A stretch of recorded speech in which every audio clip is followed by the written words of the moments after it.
everyone, and welcome to the third installment of my tutorial video series.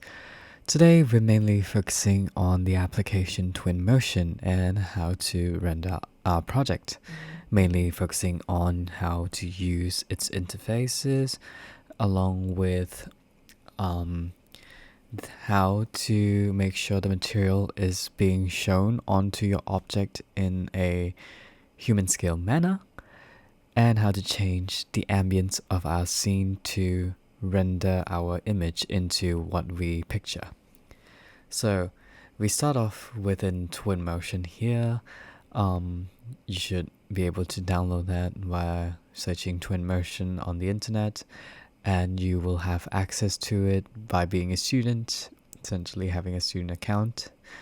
And yeah, now I already have a scene set up, but you can create a new scene essentially without having it connect to any model in particular. You can just play around with this software to create a render of your proposal without even having a model. So that's what I did here. I wanted to propose a park, and so I just went into Twinmotion and added all of these assets that's already available within Twinmotion. You can see there's quite a few that I can add, and it already looks like a suburban park. Now, in the panel to your left, you can see that it has a library of materials, vegetation, objects, light, HDR environments, megascans, sketchfab, characters, vehicles, tools, and user library. With the materials, you can change the object within Twinmotion into the materials you like. As you can see here, you have glass, metal, concrete, wood, stone, brick, and all the sorts. It even goes into ceilings and wall coverings, and you can add even things that move, such as water, or even video samples you can follow to create a video of your rendering. Now, in vegetation, you have all the assets available to you within Twinmotion. Sometimes the vegetation is not the exact type you want, so for example, within all of these species of trees, I wanted river red gum, but unfortunately they don't have it available to me. So you can go into Sketchfab and go to Natures and Plants, and essentially within Sketchfab it's just a bunch of 3D models that users of Twinmotion have uploaded and allow for other users to use it freely within their project. And so you can download it and input it into your project. Now, if you want to download the items, you of course have to be signed in into Twinmotion, and as aforementioned, you will have access to Twinmotion if you are a student. Now, within Sketchfab, there's also categories you can look at so that you don't have to go too far in searching it, but you can also type what you want in the search bar here. Back to the library. Objects, you can essentially, what I did here, I use a lot of primitives. So all of these items that are just primitive shapes that you can use, and I created all of these pavements, roads, walkways with the plane, and stretching it out and modifying it to how I see fit. Within objects, you can also add in stuff like furniture, so living room stuff, kitchen, bedroom, and all the sorts. You can also add in city items like benches, fountain, planters, which are these items that you see on screen right now. You can even add a sound if you're going to create a video, and particles, and also doors that moves as well. With characters, you can populate the scene with animated humans, post-humans, a group of people or animals that moves as well. Vehicles, simple enough. It's just a bunch of different transportation vehicles you can add in. even aircrafts as well. But yeah. Now you can also view the stats of how your rendering is going. If it's going okay, is your computer about to crash and stuff like that, if you want to look at it. Now the next thing to look at is the panel to your left here. I'm sorry, your panel to your right. I might have gotten that wrong. This is the panel to your left and this is the panel to your right. Now, if you look at the panel to your right, you can see all of the items that you have added within the scene, and it's in different layers as well, so it's easier to access what items you need. Now, before we get into that, I also want to mention how to walk through your scene. With your keyboard, you can walk forward with W, you can walk backward with S, walk to the left with A, and walk to the right with D. You can also fly up with Q and fly down with E. If you want to zoom in on a particular item, like let's say I click on this human here, I want to zoom in on him, you just click F and you would zoom in on him right there. Now, with this eye icon, you can change the time of day as well. You can change the speed of how you move around. So if we want to move at a slow speed, inspect speed would be nice. And you can see how slow it goes. I'm clicking W at the moment, but it goes really slow. Now watch when I change it to handle speed. It goes faster. Walk speed, even faster.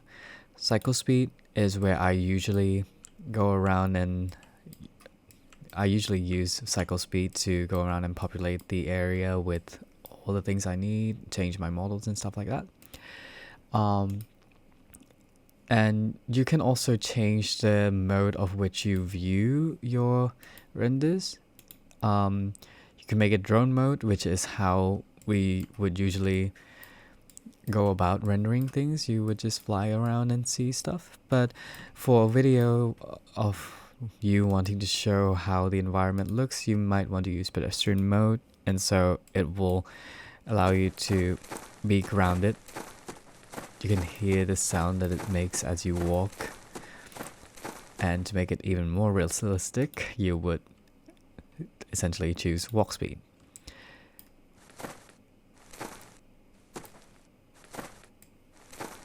And there we are. Now, with VR, you have to connect to a VR headset and restart Twinmotion in order to look at it. And you will also have to have a VR headset, of course. Clipping, I have not used any of the other interfaces because I didn't need to use it. But with this button, you can click and change it into a full screen of the render or back into the modification screen. Now, we will go on to changing the ambience of the scene. So how the scene looks, the lighting, the feel of the scene. You can click in the layers panel, you can click on ambience, and it will show you a bunch of settings you can use to change how the scene feels. Usually for renders, I like to have it look like a hero image, and so I would choose a time of day where sun exposure is abundant, and that would be during the evening time when the sun is about to set, or during the sun time when the morning time when the sun is about to rise. So you can see here that I set it up at 4:30, and it will also depend on your location as well, which you can change if you scroll down here, location, and you go into detail. And as you can see, I already picked my site, which is located in Melbourne, so you can move around the OpenStreetMap and choose other site as well. Now, back to time of day. As you can see, I set it up to 4:30, and we have a lot of sun exposure from the west where the sun is setting. Let me go back to this. And yeah, if you want to render a specific scene, you have a specific scene in mind that you want to keep in track of, you can go into media and put a plus sign, of which it will make a note of this particular screen that you have right here. And you can go back to it later and render it via clicking on this button here, the path tracer. Once you do that, you can export the image via the export button, and it will go into the export panel. You can then export the image via clicking on this button here, and then it will show you all the images, that the renders that you had taken notes of that is in this panel.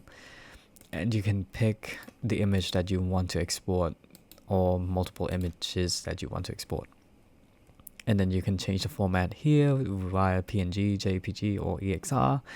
And with details, you can then even further modify how the image look via having it with motion blur, so blurring out the people, animals, and whatnot to make the scene even more realistic. You can change the refinement of the image to low quality or high quality, add in a max lighting, or having it as 3D mode. And with that, I covered most of rendering and image making. Now, one thing in particular that I have not learned before using Twinmotion till after a while is how to make the material appear as how you wanted it. So let's say I have an object. I'll go into a place where you can see this a lot more easier. I'll change the speed to fly speed so I can go faster. Now, that's a little too fast, but yep. Alright. So I'll go click back to the cycle speed since that's what we're most comfortable. So let's say I have an object, a primitive. I have a plane, and once you put in a plane, you maybe want to add a material for it. So let's say this plane is going to be a pavement, and so I just put a stone pavement right there. Now, the material itself will show as is, and correctly even, in this particular plane. But if you were to modify the plane and scale it, stretch it, you can see the material stretching with how the plane is stretched. Now, if you don't want it to stretch like this and you want to keep the item to a human scale, you can go into the scale and change the scale of the material to show it at what scale you like. So in this case, I wanted to have a human for it to be a human pathwalk, and so therefore I would scale it down a little bit to make it human scale. And you can then further you can see that with the scale it couldn't do much, it still stretches, but you can go into detail and you can see other options as well: stretch on X, stretch on Y, offset X, and offset Y. So usually it's mainly stretch on the y-axis that's the problem, because you stretch it on the y-axis. Well, in a pathway case like mine. So you can just lower the stretch a bit, or expand the stretch a bit. In this case, however, I stretch it on a y-axis, an x-axis, so that's why it wasn't working the first time. A little embarrassing, but yeah. Now, if you stretch it on the x-axis, you can see that it made the material a little smaller, a lot smaller. And yeah, you can modify it to how you see fit. So just scale it a bit. So now it looks a little more natural instead of that stretch material. And yeah, that's how you modify the material to show what is it you wanted. So, another little thing that would be beneficial to your rendering is when you want to add vegetation in a scene, but you don't want to go with it one by one. As you can see here, let me go to this F. You can see that with this scene I have a lot of vegetation. Of course I didn't place all of this by hand. You can do this via going into populate and adding a foliage in the paint setting, and you can add in trees. Let's say I'll add in this and that. Essentially, if you want, you can just drag the item into that panel here. Maybe I'll add in a bush right here and in this thing, common fit in there, add in rapid access, yes. Yeah, you can also change the amount of area that paint is going to cover, the diameter of area. So you can go small, you can go big. And then once you picked a scale you wanted, you can just essentially right click. Left click. And there we go. Your foliage is there. You can also see in the panel to your right is that foliage being under the layer painted vegetation 5. You can then choose to rename it via this 3-dot option, and you can essentially create a new layer or cut and copy the layer or rename or delete the layer. And that covers the basic interface of Twinmotion, along with some useful tips and tricks within Twinmotion that you can use for your next project. Thank you for watching.